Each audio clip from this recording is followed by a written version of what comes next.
Ya, vamos a continuar con la segunda parte de la clase de hoy.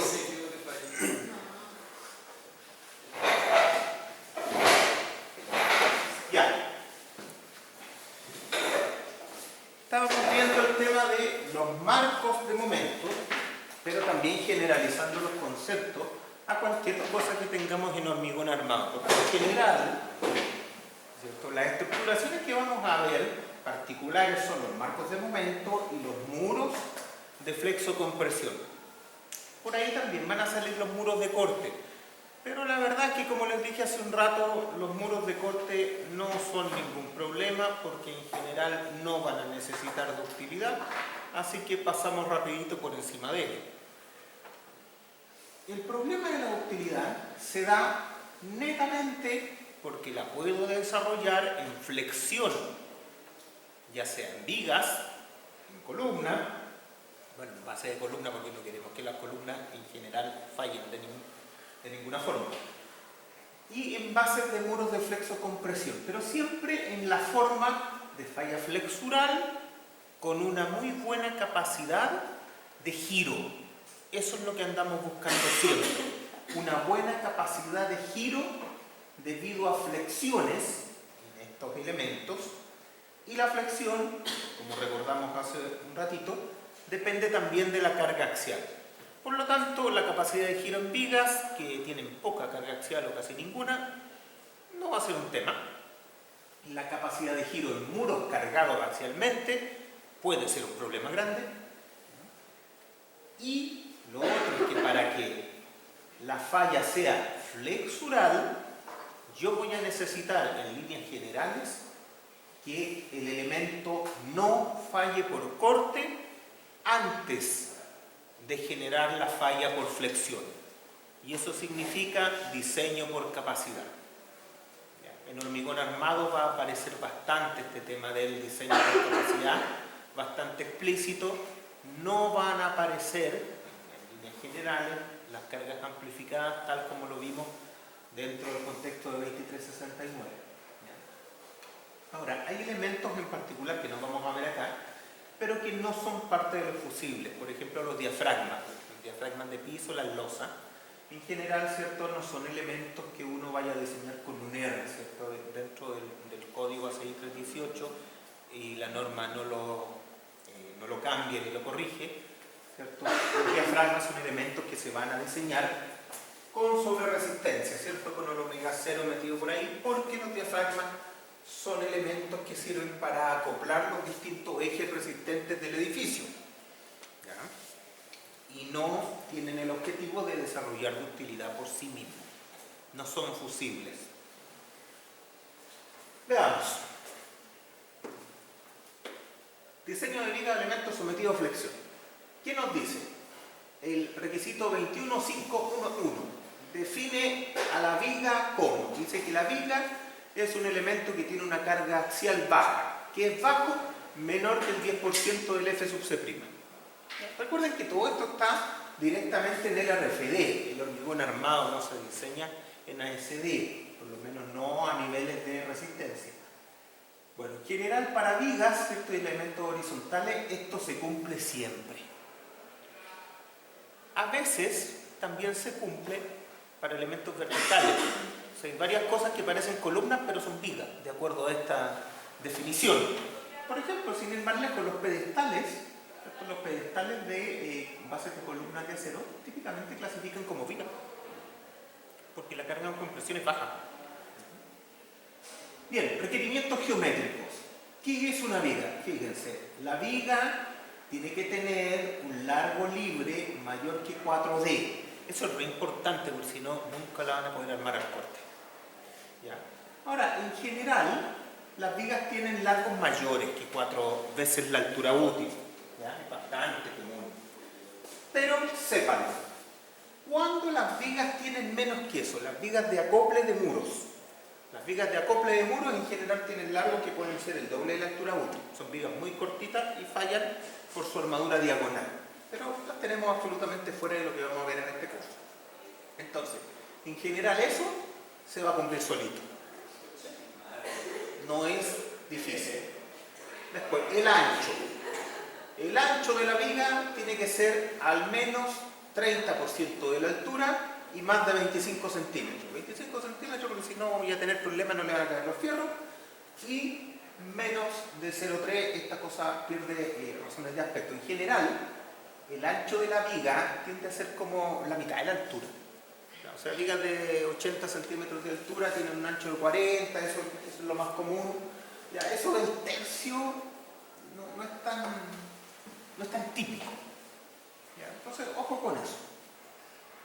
Bien, son dimensiones que se dan normalmente por sí solas. También, el ancho tiene que ser menor que tanto. Y este conviene mirarlo. Dice, el ancho de la viga, comparado con la columna, tiene que ser menor que 3 veces C2. Achuta, o sea, la viga, ¿cierto? Porque si el C1 va en la dirección del eje de la viga, el C2 viene saliendo del plano. O sea, el C2 ¿ya? Podría ser mayor. O sea, podría ser menor. O sea, la viga puede ser 3 veces más ancha que la columna. ¿Se fijan lo que está saliendo ahí o no? ¿Lo ven? ¿Lo entienden? Estoy hablando solo acá. ¿Se dan cuenta lo que es eso? Este requisito permite que el ancho de la columna, ¿cierto? El ancho de la columna sea mayor. ¿Se fijan? Que el ancho de la viga sea mayor que el ancho de la columna. Eso es raro. Eso no se da típicamente. Se permite, se puede trabajar así, pero no es común. Lo más común es que las columnas sean cuadradas o que tengan razones de aspecto de 2 a 1 también. Pero no más que eso. Pero típicamente y en la medida de lo posible la columna va a ser cuadrada con armaduras muy simétricas. La viga no tiene por qué tener armaduras simétricas arriba y abajo. Pero en general la viga va a ser más angosta que la columna y va a ser más alta. ¿Ya? En general uno trata de que las columnas no sean tan grandes para no ocupar tanto espacio. Pero las vigas en general pueden tener una altura mayor que la cara de la columna, pero el ancho tiende a ser menor. Las vigas tienden a ser más angostas que las columnas. Eso es lo típico. No mucho más angosta, porque más adelante nos vamos a dar cuenta que el corte en el nudo de la columna, que es análogo a lo que pasaba con la zona panel en marcos de acero, el corte en el nudo de la columna es muy exigente. Y vamos a necesitar que ese nudo esté confinado. Pero el confinamiento en el nudo se va a medir por qué porcentaje cubre la viga en la cara de la columna. Ese es el confinamiento que se mide en nudos. ¿Ya? Es un confinamiento medio raro, por eso que se los hago notar. ¿Ya? Los nudos, desde el punto de vista del acero en columna, siempre van a estar confinados. Pero cuando vamos a calcular cuál es la resistencia del corte en nudos, me va a salir cuál es el ancho de la columna respecto a la cara, perdón, el ancho de la viga respecto a la cara de la columna. Y esa parte tiene que ser bien importante para que confine, para que la viga confine a la columna. ¿Ya? Entonces, ojo, a pesar de que son más angostas, no pueden ser mucho más angostas, porque me van a causar problemas. Bueno, estos requisitos geométricos en general se cumplen de una manera bastante fácil. Así que no son un tema, pero vale la pena tener ciertos comentarios. Después, requerimientos para el refuerzo longitudinal, o sea, la armadura axial de la viga. Primero, el φMN tiene que ser mayor que el MU. Claro, eso es obvio, ¿cierto? O sea, no tengo pulmón. Ahora, ¿qué es lo importante comentar acá? Que este MU viene de las combinaciones de carga donde las cargas sísmicas han sido reducidas por R. ¿Ya? En general, la falla en vigas es una falla controlada por tracción. Por lo tanto, el Φ es de 0,9. Es muy raro, no pasa que una viga sea una sección controlada por compresiones. ¿Ya? Eso no pasa. Si a ustedes les pasa, mírenlo bien porque no es común y es demasiado raro. Así que vamos a suponer que el phi es directamente 0,9 para secciones controladas por tracción. Después, y estos son los requisitos que empiezan a molestar, ¿cierto?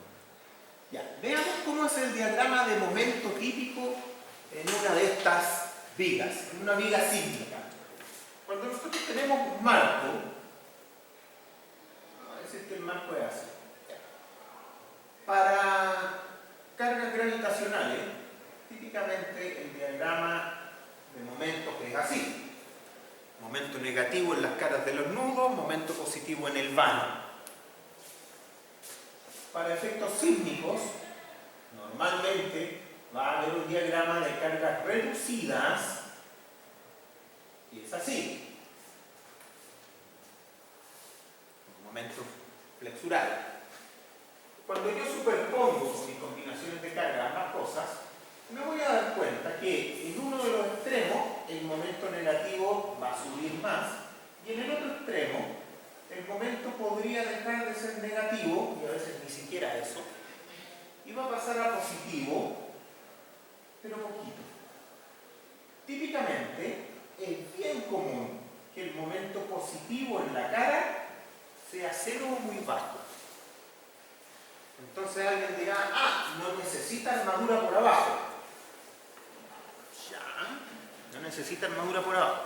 Bueno, esa es una de las interpretaciones más malas que se puede hacer. Pero ¿qué se hace?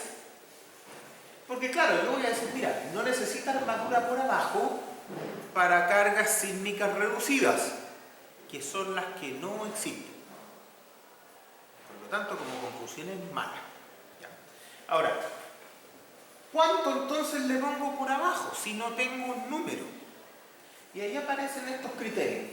Porque aquí yo voy a tener súper claro cuál es el momento negativo por arriba.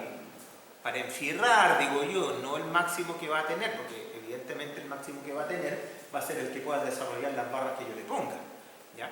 Pero para ponerle barra, yo voy a decir, superpongo S con S y voy a tener un momento negativo. Superpongo S con S y voy a tener un momento cero o levemente positivo. Ya.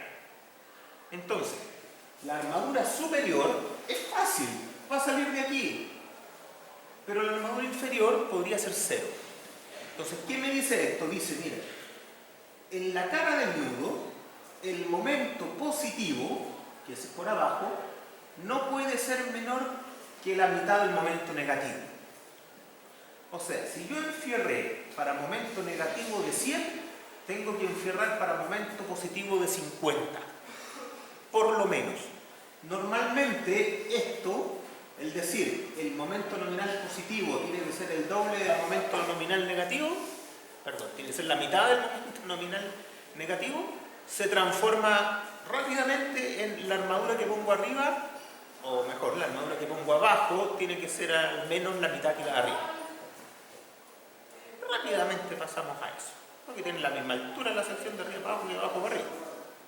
Entonces, eso normalmente controla la armadura que yo pongo abajo. Por eso que es importante el requisito. ¿Ya? Ahora, alguien dirá, ya, pero no seamos complicados, pongámosle la misma armadura arriba y abajo. ¿Para qué nos vamos a complicar?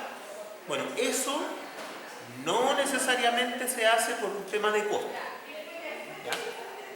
Normalmente la gente quiere ahorrar en fierro porque acuérdense que en los proyectos urbanos el costo sí está controlado por la estructura. En los proyectos industriales no, está controlado por el equipo que pongo arriba de la estructura. No estoy diciendo con eso que queramos una estructura cara, pero son otros los números. Bien, por temas económicos, entonces probablemente abajo no le voy a poner más de lo que necesito, pero también desde el punto de vista técnico es mala idea ponerle abajo más de lo que necesito. De hecho, desde el punto de vista técnico es malo ponerle a la viga fierro axial en cualquier lado más que el que necesito, porque si yo le pongo más arriba y le pongo más abajo, lo único que estoy haciendo es subir el B sub E, y el B sub E me va a costar cumplirlo. ¿Ya? Entonces aquí hay que ser bien equilibrado. Incluso Vamos un poquito más adelante. Si yo le pongo más armadura arriba y abajo, le estoy subiendo el MPR1, el MPR2, por lo tanto estoy subiendo el B sub E. Eso ya es malo porque me va a costar cumplir. Pero hay una segunda cosa. Cuando yo voy a llegar a la cara del nudo, me voy a dar cuenta rápidamente que las cargas del el M probable se van a transformar en cargas así. Se van a transformar en esas cargas, ¿cierto? Armadura de arriba y armadura de abajo, y esas cargas, al igual que en la zona panel de los bancos de momentos de acero, van a generar un corte en el nudo. ¿Cuál creen que son esos valores de carga? Fácil, van a ser según los momentos divididos por la altura. Entonces, voy a tener ahí cargas concentradas que me generan corte en el nudo. Y esas cargas, nuevamente, van a ser grandes. Y esas cargas yo las estoy eligiendo al poner la armadura en la viga. Por lo tanto, si yo le pongo a las vigas más armadura de la que necesitan, por análisis, no necesariamente estoy haciendo más segura la estructura. Probablemente me estoy ganando un problema en el nudo de la columna, me estoy ganando un problema en el B sub E y además la estoy haciendo un poco menos económica. Hay otros lugares donde yo puedo poner más resistencia si quiero hacer que esto tenga un mejor desempeño, por ejemplo en la columna, pero no en la viga. A lo mejor puedo dejar un poco más sobredimensionado la armadura que ponga para el B sub E. Pero subir armadura flexural en vigas de marco especial no parece una buena idea. ¿Ya? Porque básicamente, como aquí trabajo con R grandes, lo único que estoy haciendo es decir, mira, el marco o la viga van a salir del rango elástico para cargas más grandes. Y no estoy claro que eso sea realmente conveniente en este caso. En estructura industrial eso es bueno. En este caso no es tan claro porque estamos hablando de diseño por capacidad, donde tengo que tener todo bien controladito. Ahora, ¿le vamos a poner justito el acero? No, tampoco. Tenemos que poner un acero que sea razonable. ¿Ya? Y eso quiere decir que sean barras suficientemente buenas para construcción. No voy a poner puras barras distintas. Otra cosa que salta a la vista, no sé si lo dice acá, pero si este es el sector donde yo voy a desarrollar mi rótula plástica, ¿a ustedes les parece que sea ese el sector donde tengo que hacer los empalmes de viga?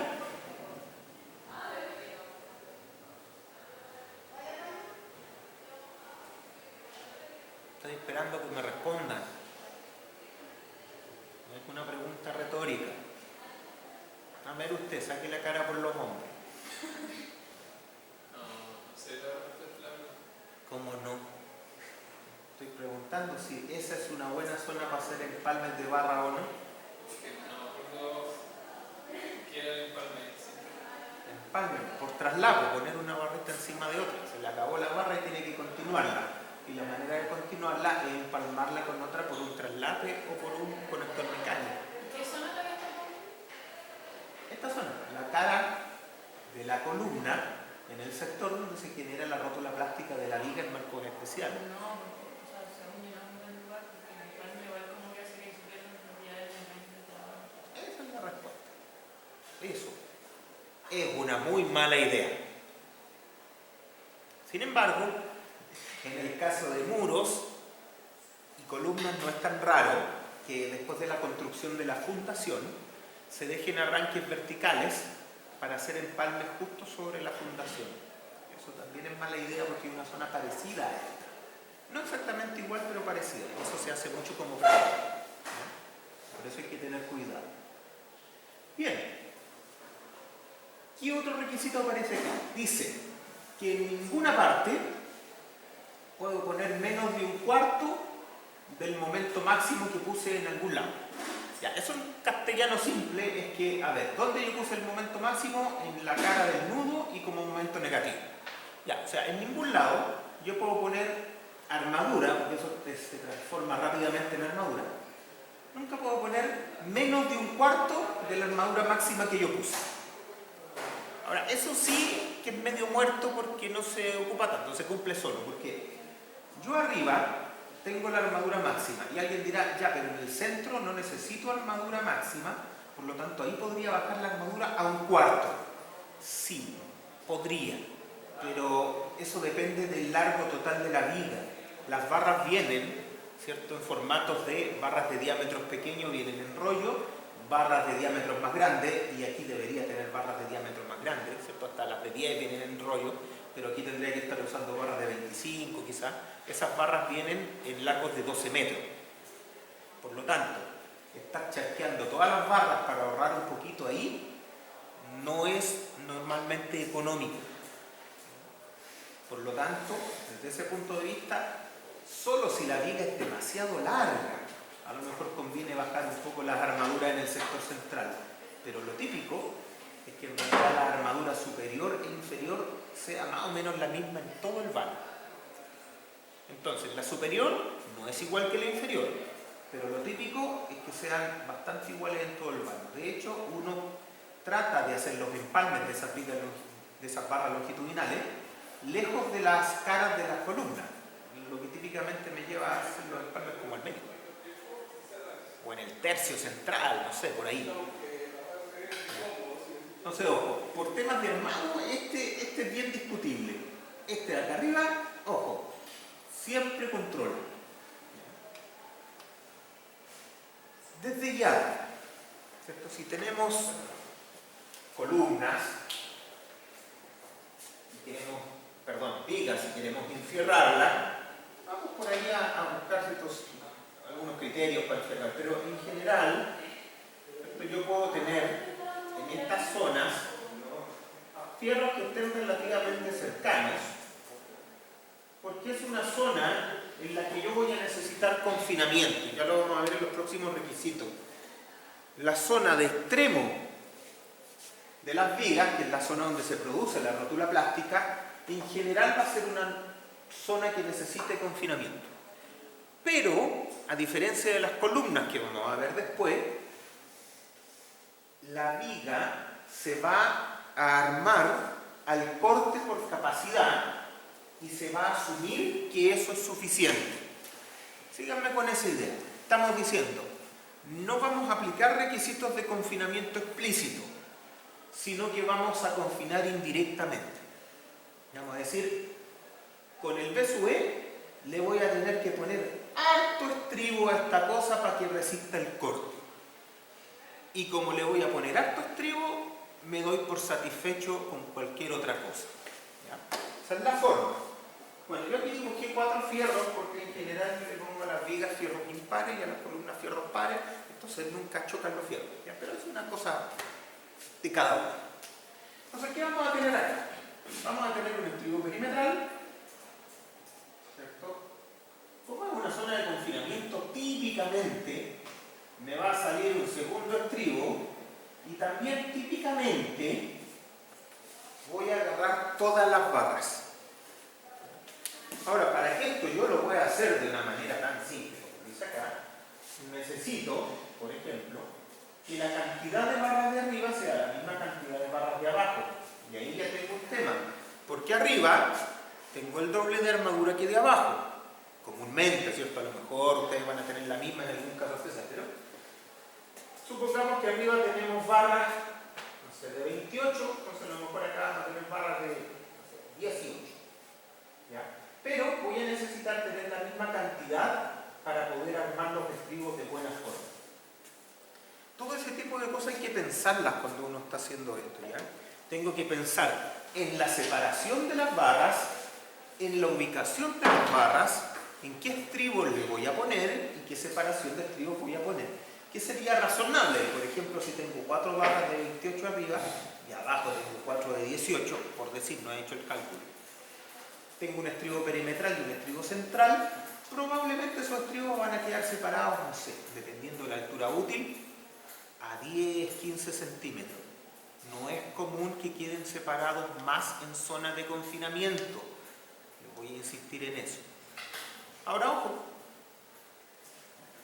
hay por ahí unos requisitos que vamos a ver más adelante que le dicen a usted, en la zona que no es de confinamiento, y la zona de confinamiento es más o menos 2 alturas de viga desde la cara de la columna, ¿ya? La zona que no es de confinamiento, usted puede separar los estribos al doble. Mucha gente mal entiende eso y dice, tengo que separar los estribos al doble. No, muy mala idea. En general, ¿cierto? Usted tiene la posibilidad de separarlos al doble, pero hay muchas ocasiones en que el corte fuera de la zona de confinamiento no ha bajado. Y como no ha bajado, entonces usted no puede separar más los estribos. Se lo hago notar porque ese es un error súper común en el diseño. Separar los estribos cuando no se pueden separar. ¿Ya? Sigamos avanzando. Tenemos entonces que en términos normales vamos a poner el acero superior en la cara de los nudos con el MU que viene de las cargas sísmicas reducidas o combinaciones de cargas sísmicas reducidas. Típicamente, abajo voy a tener la mitad del acero de arriba. Tiene que verificarlo con el MU, a lo mejor puede necesitar más, pero no es lo común, ¿ya? Tiene que verificarlo. Y después el resto de los requisitos ya no son tan importantes. Armadura mínima, inferior y superior. Típicamente, la armadura mínima es la armadura mínima flexural de una viga común. ¿Ya? Ahora, la armadura mínima no es el problema. Si la armadura mínima le queda, digamos, más corta, a lo mejor usted puso una viga muy grande. ¿Ya? En general, estas armaduras, uno se fija, porque en general las vigas y los elementos de hormigón armado tienden a ser chicos. En estructuras industriales, curiosamente, los elementos de hormigón son grandes y tienen poca armadura. Poca, digamos, hablando en kilos por metro cuadrado. Necesitamos cosas de mayor rigidez, por lo tanto tienden a ser más grandes. En este tipo de edificios habitacionales es un poquito al revés. Por arquitectura los elementos quedan pequeños, entonces a veces las vigas son más chicas de lo que las necesitaría. Y con eso no voy a estar tan cerca de los mínimos, voy a estar más bien cerca de los máximos. Aquí dice que la viga puede tener acero de tracción máximo 2,5%. O sea que los fierros de arriba sean como máximo 2,5%. Tengan cuidado con esos límites de acero máximo. 2,5% es mucho, es demasiado. O sea, si ustedes ya van en más del 1% arriba, les va a costar armar esta cuestión. Entonces, ojo, ¿son requisitos normativos? Sí, pero son requisitos para evitar tonteras. Porque cuando a usted no le caben los fierros, ya tiene que estar pensando que a lo mejor son demasiados. ¿Ya? Ahora, ¿esta es la única forma de armar vigas? No, usted podría poner la barra en 2 niveles. Por eso, oye, sé que necesito más área, pero si hago barras más grandes, no me va a dar la longitud de desarrollo dentro del nudo. Ya, entonces tengo que usar diámetros más chicos. Y tendré que poner las barras en 2 niveles. A lo mejor puedo poner un nivel de 4 y otro nivel de 4 acá. Y con eso bajo el diámetro de las barras. Siempre se pueden hacer cosas mejores.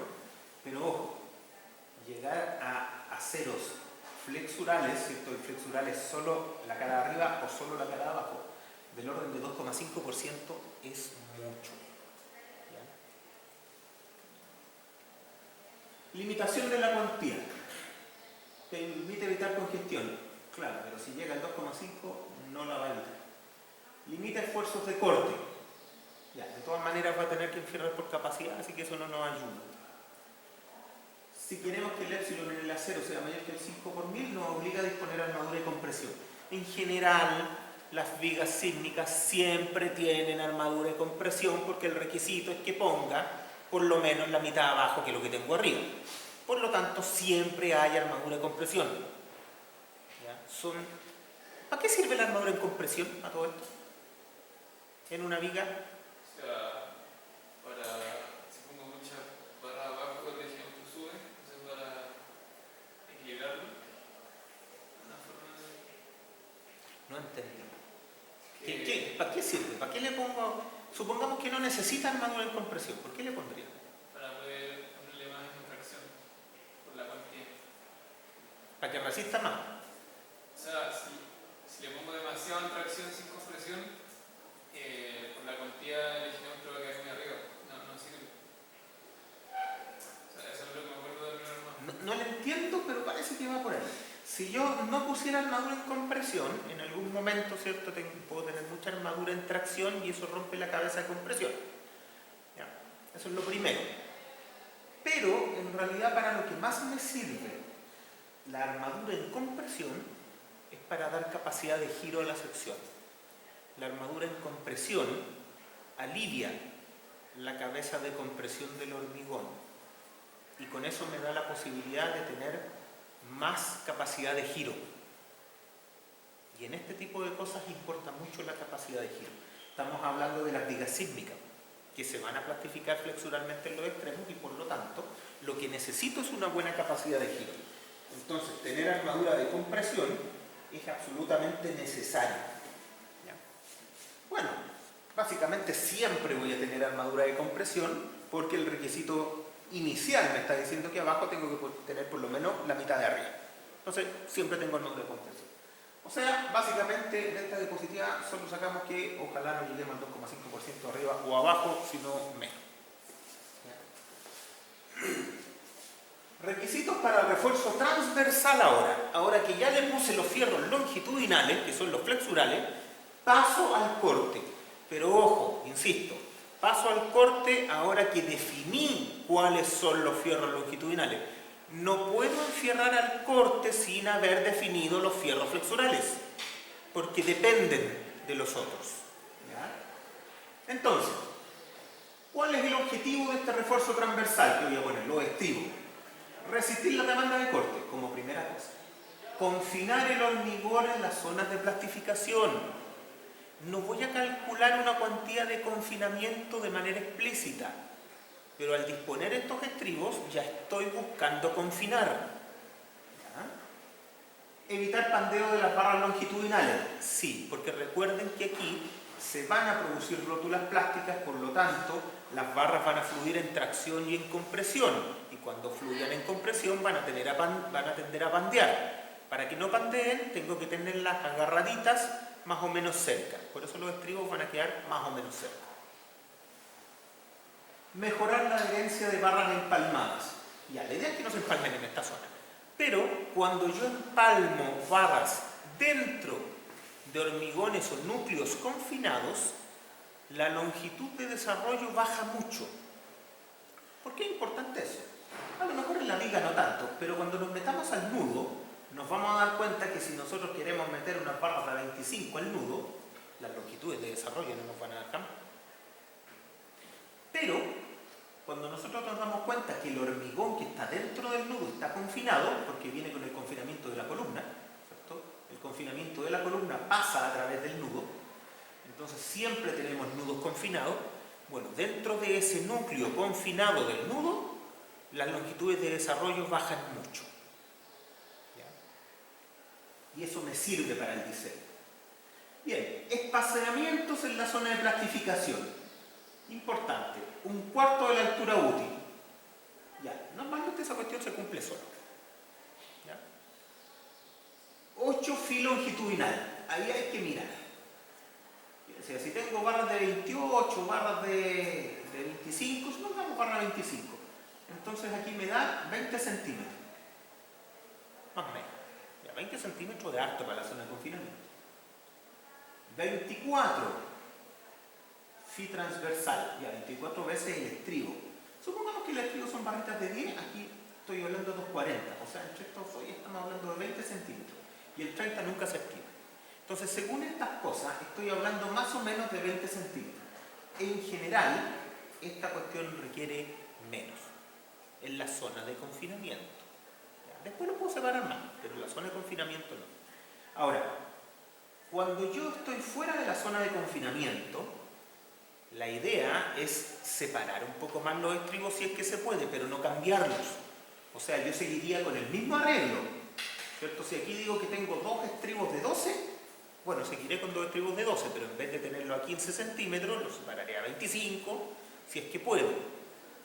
Pero no voy a cambiar los estribos de 12, porque si no, voy a dejarle embarrar el terreno cuando no estén armados. ¿Cuál es la zona de plastificación? Dice, son 2 veces la altura de la viga medida desde la cara del apoyo. O sea, son la altura de la viga. La altura tiene 80 centímetros, bueno, entonces de la cara del nudo tendrá 160 para allá. Esa es la zona de plastificación que me interesa proteger. ¿Ya? Longitudes iguales a 2 veces la altura de una sección donde puede ocurrir fluencia por flexión debido a desplazamiento inelástico del mar. O sea, cualquier otro lado que se pueda plastificar. Si por alguna razón estas vigas no llegan a una columna en el otro lado, si pasa alguna cosa rara, donde yo vislumbro que las vigas se van a plastificar flexuralmente, también me van a aparecer zonas de plastificación y tengo que trabajarlas de la misma manera. Eso es lo que dice. Pero para ahora, en marcos de momento especiales, simplemente va a ser 2 alturas desde la cara del nudo, 2 alturas de viga, evidentemente. Entonces esa sería la zona. ¿Qué dice esto? Dice, cuando no se requiere armadura de confinamiento, se deben disponer estribos con ganchos sísmicos a no más de 2D en toda la longitud del vano. Cuando no se requiere confinamiento, fuera de la zona de confinamiento. Pero ojo con esto, insisto, que no se requiera confinamiento no significa que yo no requiera resistencia al corte. Por ejemplo, supongamos que la viga no tiene carga vertical, que tiene solo carga sísmica. Por lo tanto, voy a tener un momento por acá, un momento por allá. En ese caso, el B sub E es constante en toda la viga, ¿o no? Entonces no voy a tener ninguna zona donde no necesite los estribos con la misma separación que los puse cerca de los apoyos. Entonces con ese tipo de cosas hay que tener harto cuidado, ¿ya?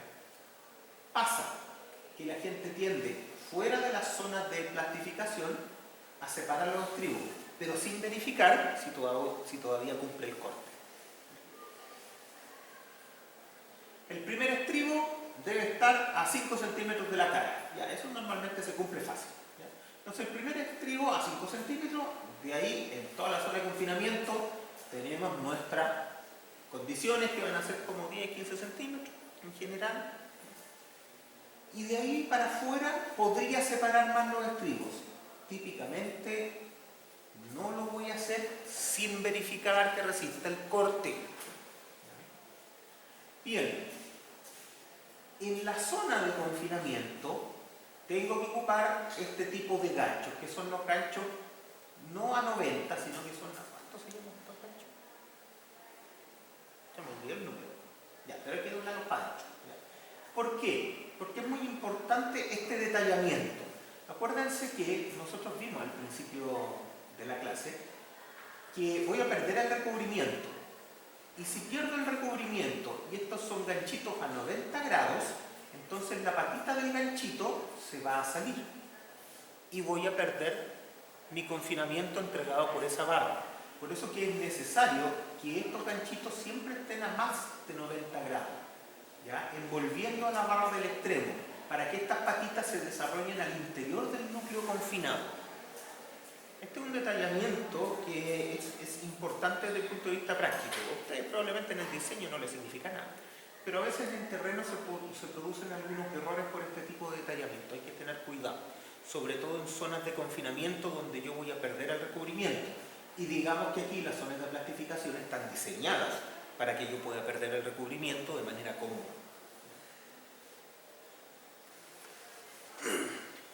Resistencia al corte. Ya vimos los requisitos de cómo separo los estribos, pero ¿para qué resistencia voy a armar? ¿Cuál es el esfuerzo de corte que tengo que pasar por esa zona? Bueno, veamos.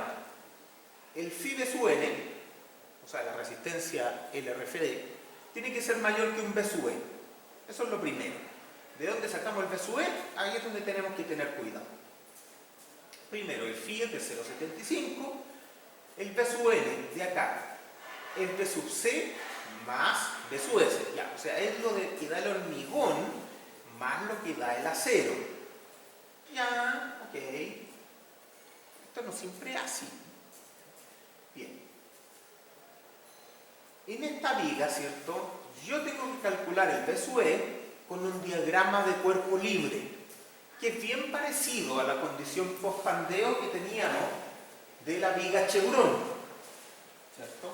Es bien parecido, ¿cierto? Yo hago llegar al límite mis rótulas flexurales y entonces después calculo el B sub E1 y el B sub E2 por equilibrio.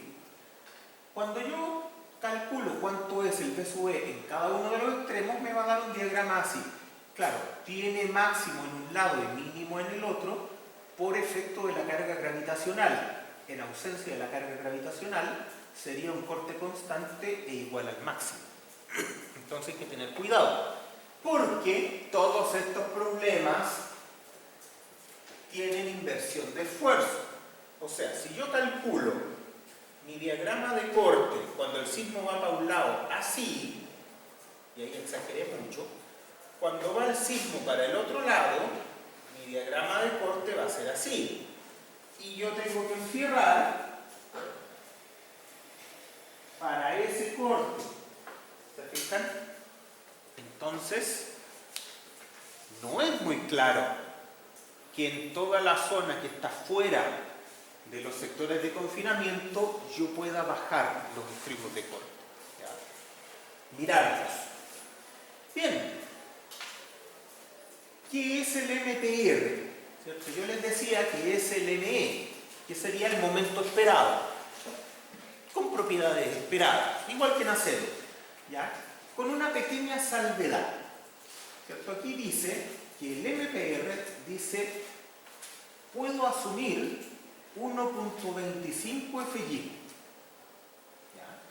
Bueno, dice que el phi tiene que ser 1, pero es una lecerada lo mismo, porque es el momento nominal calculado con propiedades esperadas. En estricto rigor yo debería usar las propiedades esperadas del hormigón, pero sabemos que la resistencia flexural no depende del hormigón, depende del acero. Y el RI que vamos a aceptar para calcular ese momento esperado es de 1.25 en general.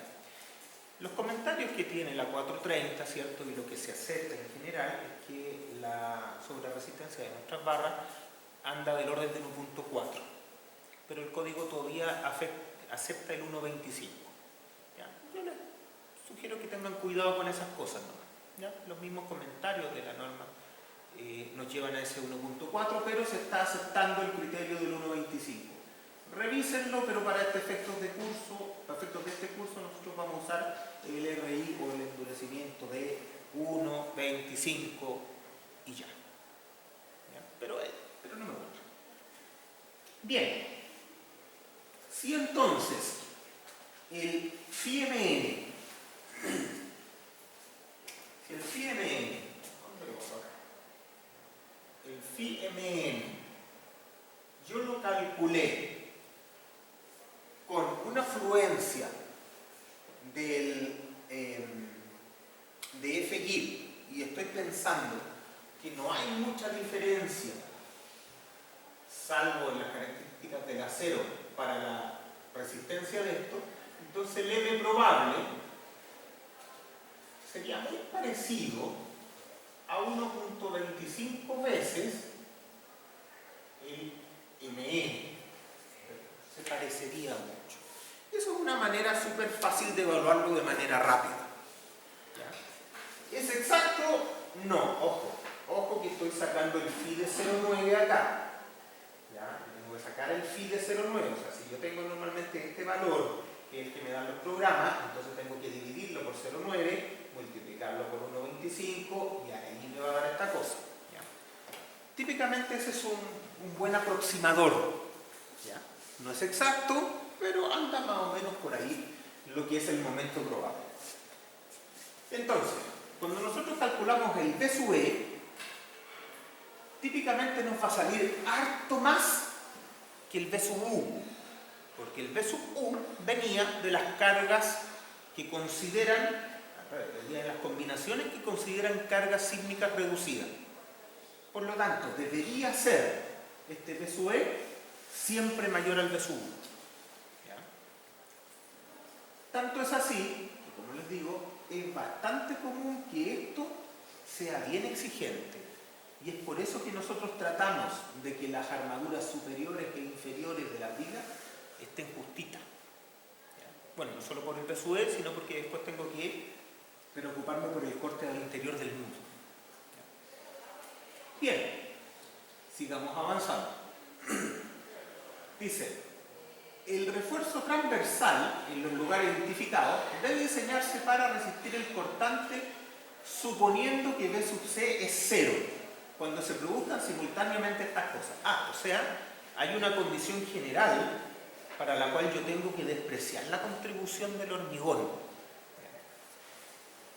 Veamos cuáles son las condiciones. Dice, cuando se produzcan simultáneamente estas dos, yo tengo que despreciar la contribución del hormigón. Veamos.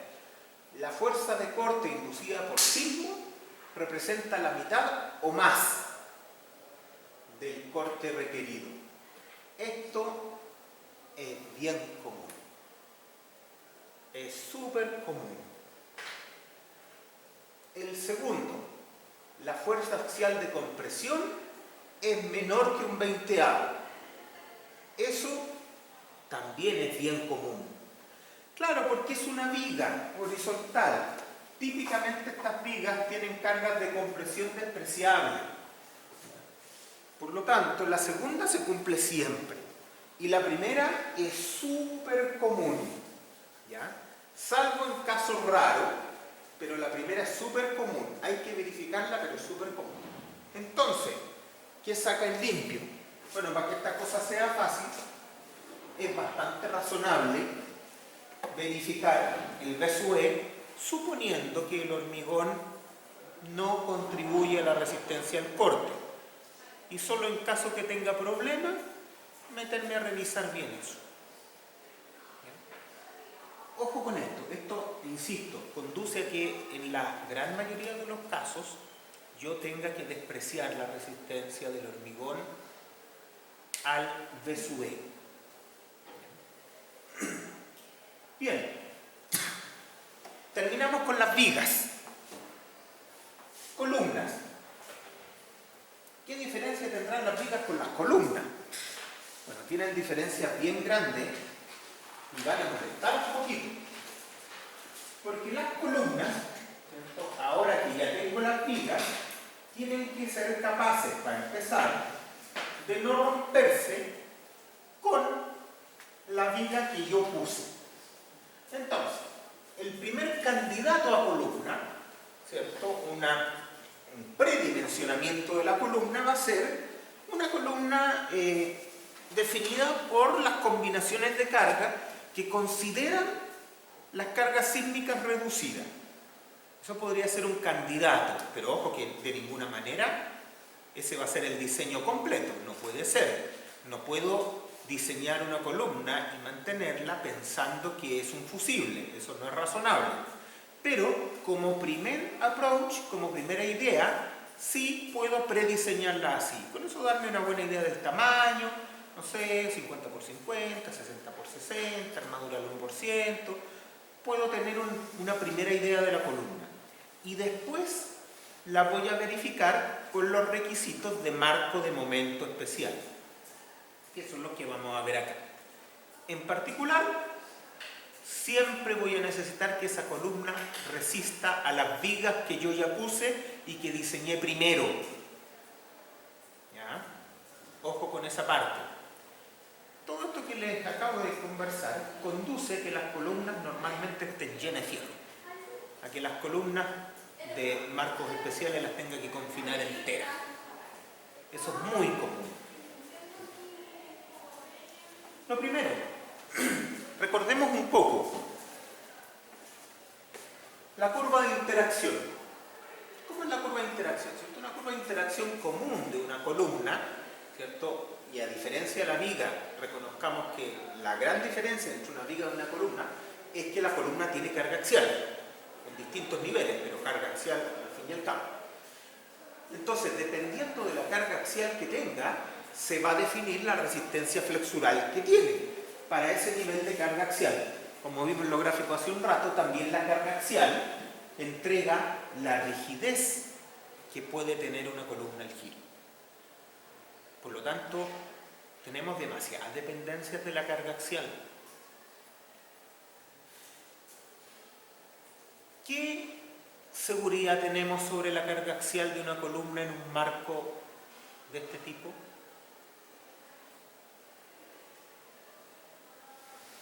¿Podemos saber la carga axial de una columna?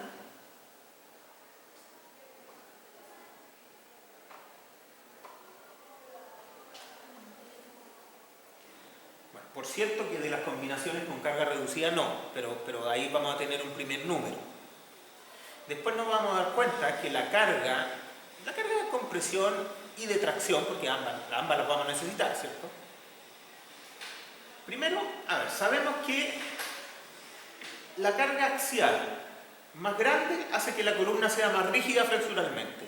La carga axial más chica hace que la columna sea más flexible flexuralmente. Eso ya no lo incluí en mi modelo. O sea, ya partimos con que el modelo está mal. Ya. Dejando un poquito fuera eso, y que no puedo magnificar de una manera tan clara, porque, ojo, no es que varíe poco, varía fácil del simple al doble. O sea, no es que haya poca variación. Ya, pero suponiendo que no hay variación, que es un supuesto muy débil, pero que hacemos en todos nuestros diseños, ¿cómo evalúo yo la carga axial? Ya, ahora que tengo las vigas, supongo que tengo las vigas ya. Entonces puedo decir, mira, la compresión que trabaja, o sea, la carga vertical que pasa cada viga, cada columna, es el PSUE. Ya, desde ese punto de vista digo, mira, veo el PSUE de todas las vigas, y ojalá que se parezcan, porque si no va a ser una pega muy desagradable. Y esa sumatoria de los PSUE me va a dar un estimador de la compresión en columna. O sea que la compresión en columna no tiene nada que ver con las combinaciones de carga, sino que tiene que ver con la armadura que puse en la viga. Para empezar. Y es cierto. Porque la carga en columna, como lo vimos, ¿se acuerdan cuando vimos los marcos arrastrados concéntricos? Ahí era re fácil porque dependía de las diagonales.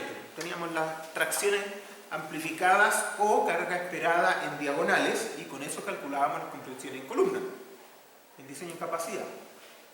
Ahora lo mismo. Entonces, una buena forma de estimar la compresión en columna sería tener un modelo quizás pushover con las vigas habiéndole asignado sus rótulas flexurales a capacidad esperada. Pero eso es mucha pega.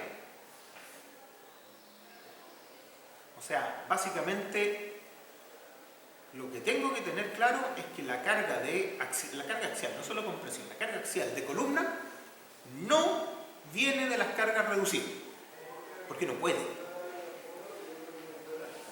¿Qué hacemos en la práctica en general? Usamos el PSU que viene de las cargas reducidas. Eso es lo que se hace en la práctica. Está mal desde todo punto de vista técnico, sobre todo los más rigurosos, pero es lo que se ve. Ahora, ¿qué tan malo es eso? Depende. No nos fallan tantos edificios, pero hay un tema y lo vamos a mirar más adelante, ¿ya? Por ahora sepamos que si nosotros nos vamos a nuestras cargas reducidas, vamos a tener una variación de la carga axial en columna. Vamos a tener un PSU máximo, un PSU mínimo, vamos a tener un rango que está malo, pero nos da algo, nos da un inicio.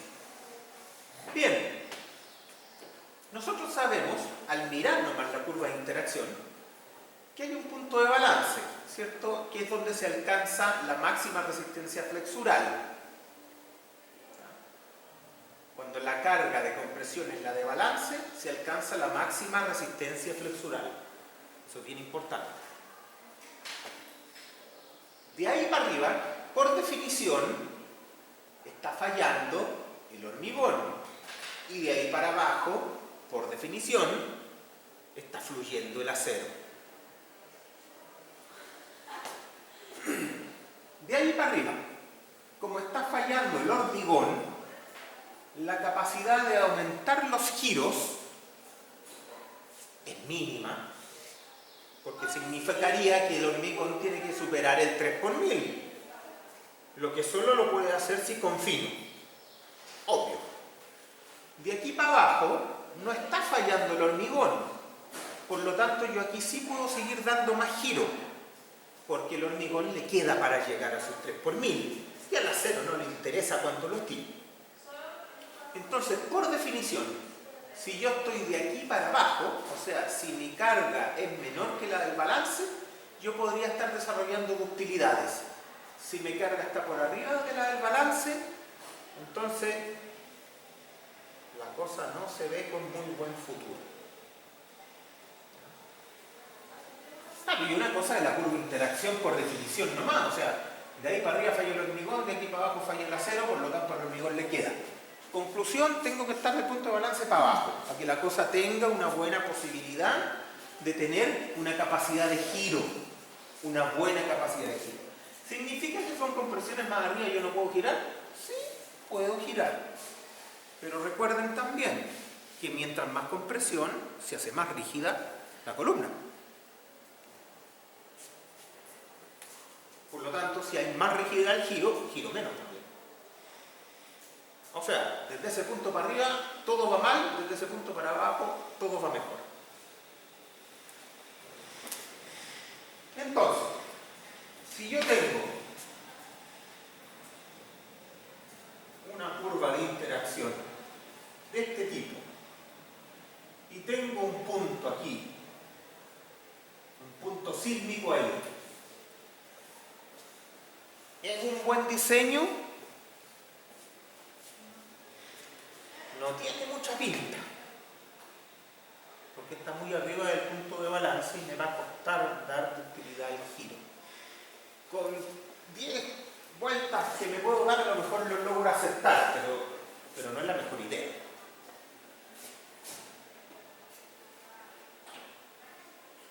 Si tengo un punto por ahí, ¿es una buena idea? Tiene mejor pinta que el otro. Definitivamente esto es mejor que el otro. Por ahí puedo resolver, pero conceptualmente me estoy ganando un problema. Por acá voy a estar mucho mejor. Ahora, si estoy acá arriba, ¿qué puedo hacer? Bueno, no me queda mucho, me queda decir, bueno, tengo que hacer algo, una sección donde el punto de balance sea ese, por lo tanto voy a tener que aumentar la sección, si quiero mantener eso bajo el punto de balance. Esto es cuando yo estoy buscando capacidad de giro en las columnas. Alguien dirá, ya, pero tú no quieres capacidad de giro en las columnas, porque no quiero que falle. En la base sí. ¿Cuál es el tema? La resistencia flexural depende de la compresión. Ya, primer problema. La rigidez flexural depende de la compresión. Segundo problema. Y el problema más grande es dónde saco la compresión, porque no viene de las cargas reducidas. Bueno, complejo. Si yo hago un análisis por capacidad, modelos no lineales, etcétera, etcétera, esto es re fácil porque sale directo. Reconozco las plastificaciones y todo eso. Lo malo es que ese modelo yo solo lo puedo hacer después cuando ya tenga los fierros, porque sin asignar los fierros no tengo idea de la rótula plástica. Entonces esta cosa se empieza a complicar en lo práctico. Insisto, ¿qué es lo que hace normalmente la gente? Dice, mira, tenemos un rango de compresiones, que podrá ir entre las compresiones muy máximas y compresiones mínimas, incluso puede haber tracción acá, y vamos a trabajar con esa zona. Ya, está malo, pero dejémoslo en la mesa un rato. Porque más adelante yo voy a necesitar algunas cosas.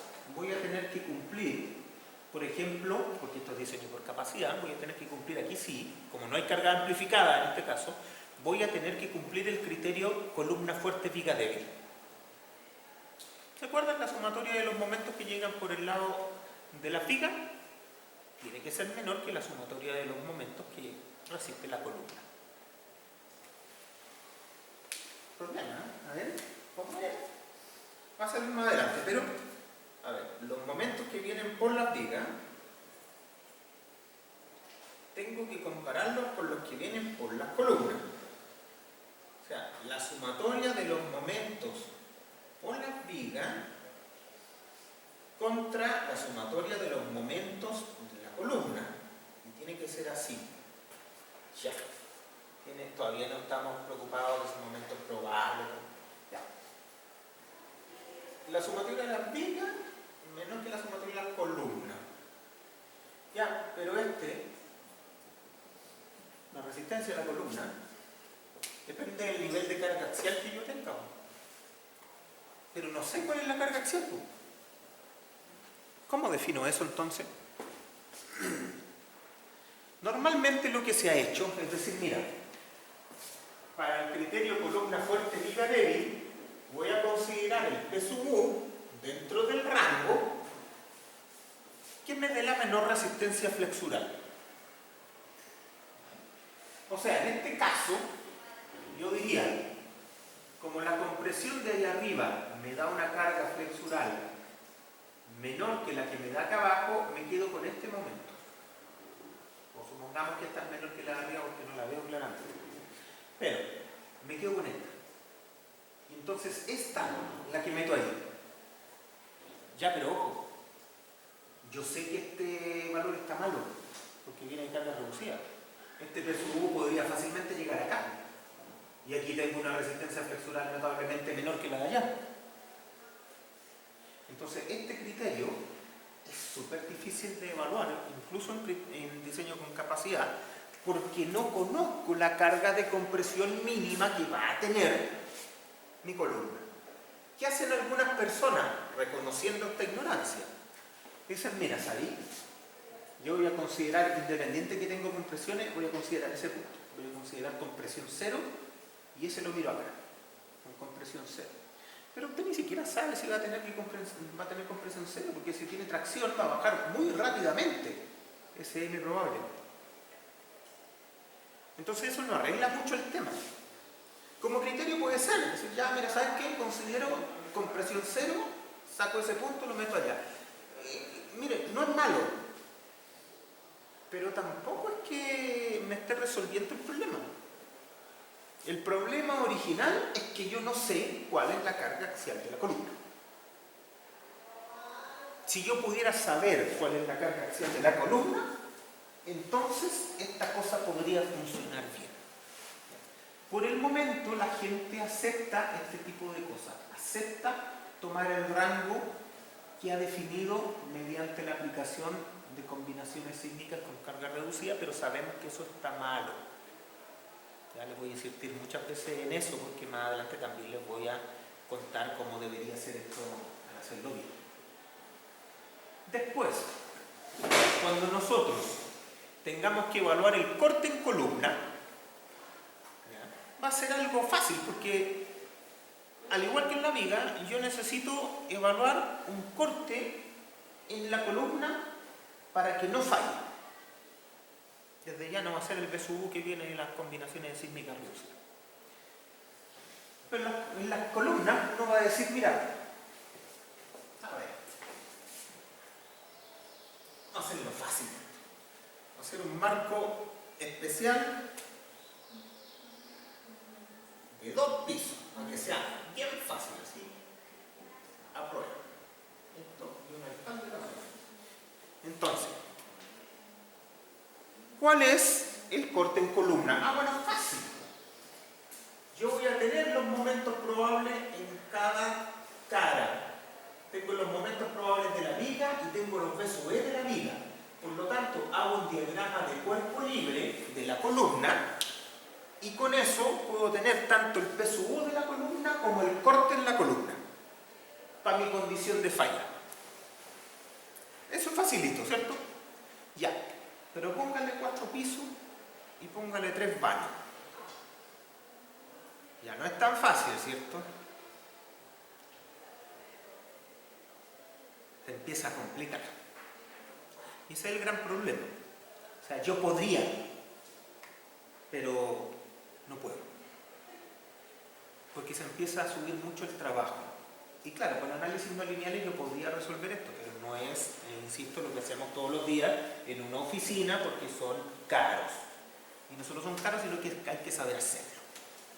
Entonces, lo que típicamente vamos a hacer, y eso se lo recomiendo desde ya, es decir, mira, hagámoslo fácil, digamos que la columna se plastifica ahí y ahí. Y usemos el mismo criterio de la vida. Momento probable, bueno, como la columna tiene armadura simétrica, entonces esto va a ser más fácil. Además no tiene carga transversal. Así que vamos a decir que 2 veces el momento probable dividido por n tiene que ser el B sub E de la columna. Fácil, porque alguien me dirá, y esto es conservador, porque yo sé que nunca se va a poder plastificar la columna de arriba y de abajo. Eso es un límite al que estamos diseñando para no llegar. ¿Ya? Por lo tanto, eso es conservador. Y ya, y aquí me dirá, pero ¿qué tan conservador es esto?